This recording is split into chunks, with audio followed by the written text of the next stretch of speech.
अजून पुढे व्हिडिओ काढ व्हिडिओज काढते. तो बघ कसा सुस्त झाला लगेच तिकडे.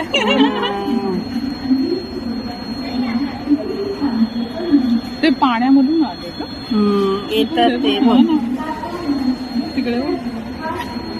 त्यांना माहिती नाही आपण कुठे कुठला रस्ता. पटरीमध्ये आलोय. 4-5 जणच येते एकमेकांना घेऊन फिरतात ते.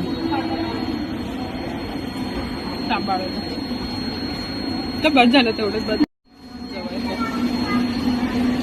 आणि मला म्हटलं अजून पुढे व्हिडिओ काढ व्हिडिओज काढते. तो बघ कसा सुस्त झाला लगेच तिकडे.